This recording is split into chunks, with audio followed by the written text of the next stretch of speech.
வணக்கம் டீச்சர்ஸ். இது Sri பாலஜெகன் Kandasamy. BEO try பண்ண ஸ்டூடெண்ட்டுங்க. இன்றைக்கி நம்ம பார்க்கக்கூடிய கிளாஸ் வீடியோஸ் பார்த்தீங்கன்னா சைக்காலஜி. இந்த சைக்காலஜிலேருந்து பார்க்குற இந்த யூனிட் வைஸ் தான் நம்ம பார்த்துட்ருக்கோம். இதில் வளர்ச்சி, முன்னேற்றம் ஆகியவற்றுடைய பல்வேறு அம்சங்கள் அப்படின்னு சொல்லிட்டு அந்த டைட்டில் கீழே இருக்கக்கூடிய தகவல்கள் தான் நம்ம இன்றைக்கி பார்க்க போகிறோம். சரி, இதில் என்ன நம்ம முக்கியமாக நம்ம தெரிஞ்சுக்க போகிறோம் அப்படின்னா, நம்மளுடைய அந்த ஃபஸ்ட்டு வந்து உடல் வளர்ச்சி அப்படிங்கிற ஏரியாவிலேருந்து நம்ம முக்கியமான சிலது நம்ம பார்க்க போகிறோம். இந்த உடல் வளர்ச்சி வந்து நம்ம எக்ஸாம் பாயிண்ட் ஆஃப் வியூ என்னென்ன வந்துரு போகுதுன்னு சொல்லிட்டு பார்த்தீங்கன்னா, மனித வளர்ச்சியுடைய முக்கியமான துறைகள் அல்லது அம்சங்கள் அப்படின்னு சொல்லிட்டு இதில் பார்க்கலாம். முதல்ல உடல் வளர்ச்சி, அதாவது பிசிக்கல் டெவலப்மெண்ட் அப்படின்னு சொல்லக்கூடியது. உடல் வளர்ச்சியில் உடற்கூறு வளர்ச்சி, அதாவது உடற்கூறு வளர்ச்சி அப்படிங்கிறது, அதாவது அனாட்டோமிக்கல் க்ரோத் அப்படின்னு சொல்கிறது ஒன்று. அனாட்டோமிக்கல் க்ரோத் 2 கூறுகள் இருக்குது. அதில் ஒன்று வந்து உடற்கூறு வளர்ச்சின்னு சொல்கிறது அனாட்டோமிக்கல் க்ரோத். இன்னொன்று உடலியல் வளர்ச்சி, அதாவது சைக்காலஜிக்கல் க்ரோத் அப்படின்ட்டு 2 கூறுகள் இருக்குது. எலும்பு கூட்டோட வளர்ச்சி, இந்த எலும்புகள் இருக்குது பாருங்க எல்லாம், அந்த எலும்பு கூட்டுடைய வளர்ச்சி, எலும்போட தன்மையில் வளர்ச்சி, உடலுடைய, அதாவது நம்ம ஒரு பாடி இருக்குன்னா அந்த உடலுடைய உயரம், அதனுடைய எடை, இது எல்லாம் என்ன சொல்கிறது மாற்றம். இந்த இது உடல் இதில் எல்லாத்துலேயுமே இருக்கக்கூடிய மாற்றங்கள், அதாவது கொஞ்சம் கொஞ்சமாக நாளுக்கு நாள் வளருது இல்லைங்களா. ஸோ இந்த மாற்றங்கள், இந்த மாதிரி இருக்கிறது எல்லாமே உடற்கூறு வளர்ச்சி அப்படின்னு சொல்லப்படுது. உடல் எலும்புகளுடைய முதிர்ச்சியும் நிலையான பற்கள், அது பர்மனன்ட் டீத் அப்படின்னு சொல்லுது. அதாவது பால் பற்கள்னு சொல்லிட்டு சொல்கிறோம் இல்லைங்களா. 20 பற்கள் முதல்ல முளைக்கும், அதுக்கப்புறம் நிரந்தர பற்கள் முளைக்கும் சரிங்களா. ஸோ அந்த டீத் முளைக்கிறதும் அந்த உடற்கூடு வளர்ச்சி காட்டக்கூடிய அந்த சின்னங்கள் அப்படின்னு சொல்லப்படுது. உடம்புல பல்வேறு தொழில் பகுதிகள்னு சொல்லப்படக்கூடிய ரத்த ஓட்ட பகுதி, நரம்பு மண்டலம், சுவாச மண்டலம், தசையினுடைய தொகுதி, இது எல்லாமே, இதில் எல்லாமே வரக்கூடிய மாற்றங்கள், அதனுடைய வளர்ச்சி வந்து உடலியல் வளர்ச்சி அப்படின்னு சொல்லப்படுது. உடல் இயக்கங்களுடைய வளர்ச்சி, அதாவது சொல்லுது, அது எலும்பு கூட வளர்ச்சி, இதெல்லாம் நம்ம பார்த்துருக்கோம் சரிங்களா. உடல் இயக்கங்களின் வளர்ச்சி அப்படின்னு சொல்லிட்டு நம்ம அடுத்ததாக பார்த்தோம் அப்படின்னா, இதில் என்னென்ன கொடுக்கப்பட்டிருக்கு அப்படின்னா, கை கால்களுடைய வளர்ச்சி, அதாவது இதில் இருக்கக்கூடிய முக்கியமான தகவல் பார்த்தீங்கன்னா, அதாவது உடல் இயக்கங்களுக்கு மோட்டர் டெவலப்மெண்ட், இதில் வந்து அப்படிங்கிறது இந்த உடல் இயக்கங்களுடைய வளர்ச்சி அப்படிங்கிறது குழந்தைகளுடைய கை கால்கள், உடலுடைய அந்த பல்வேறு தசைகள், இது எல்லாமே வலிமையாகி வேகமாக வேலை செய்கிறத குறிக்கிறது சரிங்களா. வலிமையாகி இதை கையாளுற திறன்கள், அதாவது மேனிபுலேட்டிவ் ஸ்கில்ஸ் அப்படின்னு சொல்லப்படுது. இதை வந்து உடல் இயக்கங்களுடைய வளர்ச்சி, புவியீர்ப்புக்கு, இந்த கிராவிட்டி, இந்த புவியீர்ப்புக்கு எதிரான போராட்டம் அப்படின்னு சொல்லப்படுது சரிங்களா. இதுக்கு அடிப்படையாக அமைகிறது கண் கை இணைந்து செயல்படல், அதாவது ஐ ஹேண்ட் கோஆர்டினேஷன் அப்படின்னு சொல்லப்படுது. சரி, உடல் வளர்ச்சியுடைய இணைஞ்ச அந்த வகையில் இந்த குழந்தையுடைய புலன்களுடைய வளர்ச்சியும் நடக்குது. உடல் வளர்ச்சிக்கும் உடல் இயக்க வளர்ச்சிக்கும் இடையில நுண்ணியமான வேறுபாடுகள் இருந்தாலும் உடல் வளர்ச்சியும் உடல் இயக்க வளர்ச்சியும் இணைஞ்சே நடக்கிறதால இதை பொதுவாக உடல் வளர்ச்சி அப்படின்னே சொல்லப்படுது சரிங்களா. குழந்தைகளுடைய அந்த உடல் வளர்ச்சி முழுமையாக இணைஞ்சே நடக்குது அப்படின்னாலும் பல்வேறு உடல் பகுதிகளும் உடல் இயக்க திறன்களும் ஒரே சீரான வேகத்தில் வளர்ச்சி நடக்கிறது இல்லை. அறிவு வளர்ச்சிக்கு உடல் இயக்கனுடைய வளர்ச்சி அடிப்படை அப்படின்னு சொல்லப்படுது. ஓகே, ரெண்டாவது பாயிண்ட்ஸ் அதில் வந்து நம்ம என்ன சொல்கிறோம், ரெண்டாவது அடுத்ததாக அதாவது மன வளர்ச்சி அல்லது அறிவு வளர்ச்சி அப்படிங்கிறதுல வந்து நம்ம ஒரு சில தகவல் பார்ப்போம். அதாவது மன வளர்ச்சி அல்லது அறிவு வளர்ச்சி அல்லது அறிவு வளர்ச்சி, மென்டல் ஆர் இன்டெலெக்சுவல் டெவலப்மெண்ட் அப்படின்னு சொல்கிறது. இது அறிவுத்திறனுடைய பல்வேறு கூறுகள்னு சொல்லப்படுது. இப்போ கற்பனை செய்கிறது, இமேஜினேஷன், கற்பனை செய்கிறது, இமேஜினேஷன் சொல்கிறது. சிந்திக்கிறது, திங்கிங். ஆராய்ந்தறிதல், ரீசனிங். புலன்காட்சி, அதாவது பெர்செப்ஷன் அப்படின்னு சொல்கிறது, பெர்செப்ஷன்ன்றது. நினைவுறுத்தல், நினைவுறுத்தல் அப்படின்னு சொல்கிறது. வேறுபடுத்தல், அது வேறுபடுத்தல் வந்து டிஸ்கிரிமினேஷன் அப்படின்னு சொல்கிறது. பொதுமைப்படுத்தல், ஜெனரலைசேஷன் அப்படின்னு சொல்கிறது. தொடர்பு படுத்துதல், இது வந்து அசோசியேஷன். இதில் எல்லாம் ஏற்படக்கூடிய மேம்பாடுகள், இதில் டெவலப்மெண்ட்டு, அதனால் விளையக்கூடிய பொருளறிவு பெருக்கத்தையும் குறிக்குது அப்படின்னு சொல்லப்படுது. மூணாவதாக பார்த்தீங்கன்னா மனவளர்ச்சி வளர்ச்சி அப்படின்னு சொல்கிறோம். இந்த மனவளர்ச்சி வந்து எமோஷனல் டெவலப்மெண்ட் அப்படின்றது.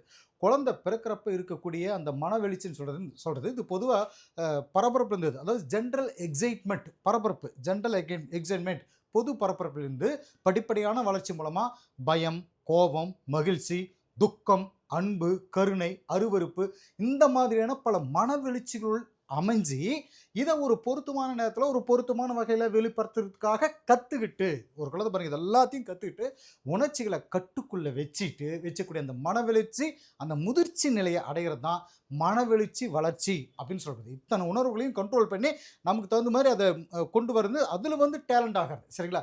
ஸோ இந்த விஷயத்தை வந்து அவங்க வரிசை சொல்லுவாங்க. அடுத்தது பாருங்கள், நாலாவதா சமூக வளர்ச்சி அப்படின்னு சொல்லிட்டு இதில் பாருங்கள் ஃபர்ஸ்ட் மிருக இச்சை அப்படின்னு சொல்கிறோம். சமூக வளர்ச்சி சோசியல் டெவலப்மெண்ட், அதாவது பிறக்கிறப்ப மிருக இச்சையோடு இருக்கக்கூடிய குழந்தை சமூக நெறிப்படுத்தப்பட்டு சமுதாயத்தில் வந்து இது நல்லது இது கெட்டதுன்னு சொல்லிட்டு அந்த நெறிப்படுத்தப்பட்டு தான் வாழக்கூடிய அந்த சமுதாயத்தோட அதனுடைய சட்டத்திட்டங்களை மதிச்சு இங்கே போகக்கூடாது இங்கே பண்ணணும் இங்கே சொல்லிட்டு அந்த சமுதாயம் சொல்லிக் கொடுக்குற அந்த சமூகத்தினுடைய அந்த சமூக நெறிப்படுத்தப்பட்டு தான் வாழக்கூடிய சமூகத்தோட சட்டத்திட்டங்களை மதித்து நடக்கிற அந்த பண்பை கற்றுக்கிறதையே இது குறிக்குது. சரிங்களா? சமூகத்தில் மற்றவங்க கூட தொடர்பு வச்சுட்டு இணக்கமான முறையில் பழகிறதுக்கு தேவைப்படக்கூடிய திறன்கள் மெதுவாக வளர்ச்சி அடைகிறது சமூக வளர்ச்சி அப்படின்னு சொல்லப்படுது. சரி, சமூக வளர்ச்சியில் அடங்கியிருக்கக்கூடிய 2 முக்கியமான நிலைகள், புரியுங்களா? 2 முக்கியமான நிலைகள் என்னென்னா சமூக உணர்வு பெற்று திகழ்தல் அப்படின்னு சொல்லிட்டு ஃபர்ஸ்ட் ஒன்று சொல்லும். சமூக உணர்வு பெற்று திகழ்தல் அப்படின்னு சொல்லிட்டு இதில் ஃபர்ஸ்ட் நம்பர் சொல்லும். இதில் என்ன நம்ம தெரிஞ்சுக்க போகிறோம் அப்படின்னா தான் வாழக்கூடிய சமுதாயத்தினுடைய அந்த நெறிமுறைகளை கற்றுக்கிட்டு நடத்தைகள் மூலமாக அதை வெளிப்படுத்தல். ரெண்டாவது பார்த்தீங்கன்னா சமூக செயல்களில் பொறுப்புடன் பங்கேற்றல். சமூக செயல்களில் பொறுப்புடன் பங்கேற்றல் அப்படின்னு சொல்கிறது. அதாவது இது என்னென்னா அதாவது தன்னுடைய சமூக தொடர்புகளை பெருக்கிக்கிறது மூலமாக மகிழ்ச்சி அடைகிறது, தன்னுடைய செயல்பாட்டில் மற்றவங்களுடைய நலன்களையும் கருத்தில் வச்சுக்கிறது, இந்த மாதிரிலாம் சொல்லலாம். ஹார்லா கூட இந்த இடத்துல அவருடைய கருத்துப்படி என்ன சொல்லி அப்படின்னா சமூக வளர்ச்சி அப்படிங்கிறது சமூக தொடர்புகளில் முதிர்ச்சி அடைகிறது தான் அப்படின்னு சொல்கிறார். அதாவது தான் வாழக்கூடிய அந்த சமுதாயத்தினுடைய பழக்க வழக்கங்கள், நல்ல ஒழுக்க நெறிகள், முக்கியமான பண்பாட்டு கூறுகள் இது எல்லாத்தையும் கற்றுக்கிட்டு தன்னோடதாக்கிக்கிறதுன்னு அப்படின்னு சொல்லிட்டு சொல்கிறாரு இவர். தான் அப்படின்ற லெவலுக்கு வந்துடுவார். தான் அப்படிங்கிற உணர்வை தாண்டி நாம் அப்படின்ற உணர்வோடு இயங்கிறது, மற்றவங்களுக்கு ஒத்துழைப்பு கொடுக்கறது, விட்டு கொடுக்கறது, சகிச்சிக்கிறது, இந்த மாதிரியான பண்புகள் எல்லாம் அடையிறதோட தன்னுடைய ஆர்வங்கள், தெரிவுகள், சாய்ஸஸ் அப்படின்னு சொல்கிறது இது எல்லாத்தையும் அதிகமாக்கிட்டு போகிறதும் சமூக வளர்ச்சியில் அடங்கக்கூடிய ஒரு தகவல் தான். சமூக நெறிப்படுத்தும் செயல்முறைகள் அப்படின்னு சொல்லிட்டு இதில் வந்து என்னென்னா குழந்தைகள் கிட்ட சமூகவியல்பு வளர்ச்சியை ஏற்படுத்துறது தான் சமூக நெறிப்படுத்தும் செயல்முறை, அதாவது ப்ராசஸ் ஆஃப் சோசியலைசேஷன் அப்படின்னு சொல்கிறது. சரிங்களா? ரைட். அடுத்ததாக 5ஆவதா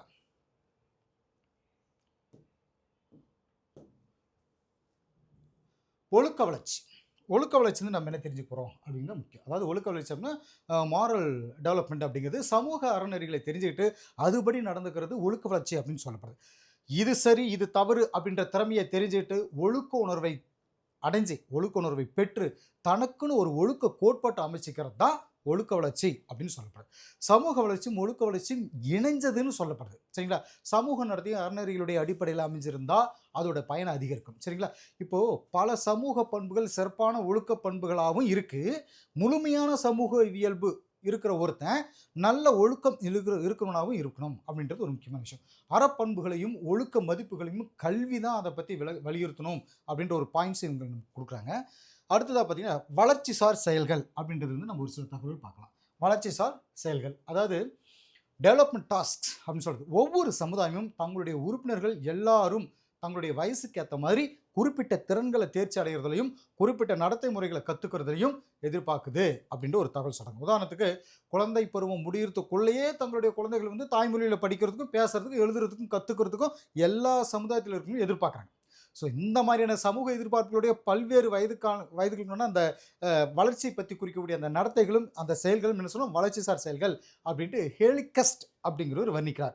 ஹேலிகஸ்ட் அப்படிங்கிறவர் வர்ணிக்கிறார். அதனால தான் ஹேலிகஸ்ட் அப்படிங்கிற பேர் வந்து ஃபர்ஸ்ட் நம்ம இந்த இடத்துல மென்ஷன் பண்ணியிருக்கோம். சரிங்களா?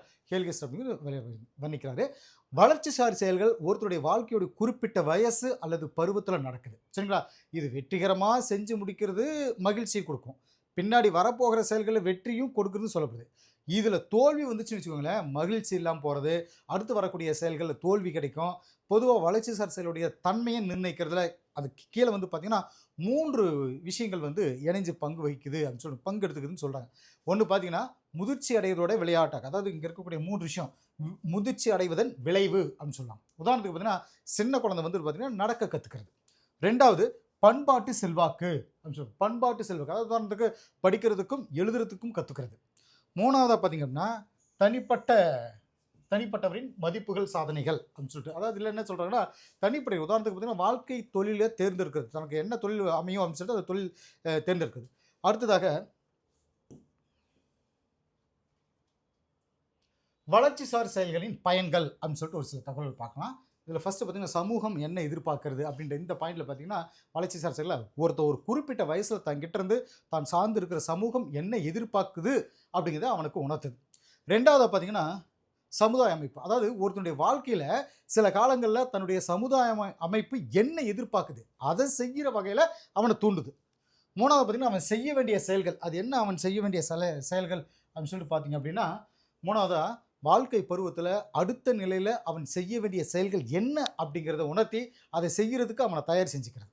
அடுத்து பார்த்தீங்கன்னா, பயிற்சி அளித்தல். எதுக்காக யார்? பயிற்சி அளித்தல், பின்தங்கியிருத்தல் அப்படின்னா என்னன்னா, பெற்றோர்கள், பெத்தவங்களாகட்டும், ஆசிரியர்களாகட்டும், குழந்தைகளுடைய ஒவ்வொரு பருவத்திலும் சமுதாயத்தில எதிர்பார்க்கப்படக்கூடிய செயல்கள் என்ன அப்படிங்கிறத உணர்ந்து, அத அடையறதுக்கான பயிற்சிய குடுத்தா, அதுக்கு தான் பயிற்சி அளித்தல்னு சொல்றது. பெற்றோர்களும் இந்த பேரண்ட்ஸும், டீச்சர்ஸும் வந்து அவங்களுக்கு அடையக்கூடிய இந்த பயிற்சிய ஒரு குழந்தைக்கு குடுத்தா, அந்த குழந்தைகள் வந்து சமூக எதிர்பார்ப்புகளுக்கு ஏத்த மாதிரி நடந்துட்டு, சமூக பொருத்தப்பாடோடு நடந்துக்கும். சரிங்களா? வாழ்க்கைய வெற்றிகரமா நடத்திட்டு போவாங்க அப்படிங்கிறது இதில சொல்றாங்க.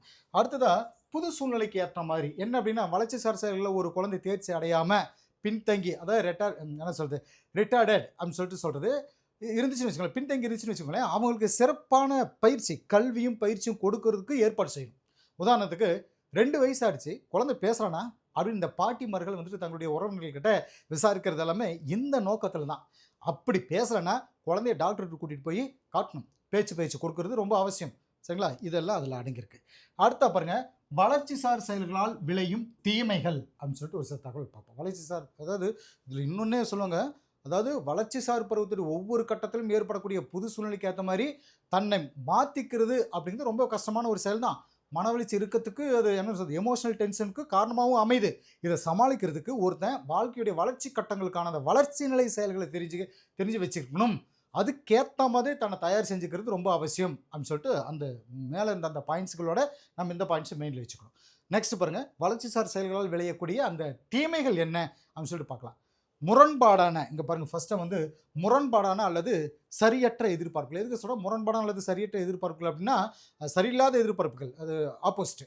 உடல் வளர்ச்சி குறைபாடுகள் இருக்கக்கூடிய நிலையில ஒருத்தர் இருந்தா ஒருத்தர்கிட்ட இருந்து, இப்போ உடல் வளர்ச்சி குறைவா இருக்காங்கன்னு வச்சுக்கோங்களேன் ஒருத்தன், அவங்க கிட்ட இருந்து தனியாவோ, சமூகமாவோ ஒரு குறிப்பிட்ட நடத்தைய எதிர்பார்க்கிறது. அவங்க கிட்ட இருந்து ஒரு இப்படி இருந்தா அவன் பரவாயில்ல அப்படின்னு சொல்லிட்டு எதிர்பார்க்கிறது வந்து சரியானது இல்ல. அது வந்துட்டு மேலும் மேலும் அது தீமைக்கு தான் வழிகோலும்னு சொல்லிட்டு சொல்றாங்க. ஒருத்தங்கிட்ட ஏற்படுற உள வளர்ச்சிக்கு, அதாவது உடலாகட்டும், உள்ளமாகட்டும், அந்த வளர்ச்சிக்கு ஏத்த மாதிரி அவனுடைய நடத்தையும் அமையும் அப்படின்னு சொல்றாங்க. 2வதா பாருங்க, ஒரு குறிப்பிட்ட வளர்ச்சி நிலை செயல் அப்படின்னு சொல்லிட்டு அதில கொண்டு வருவோம்.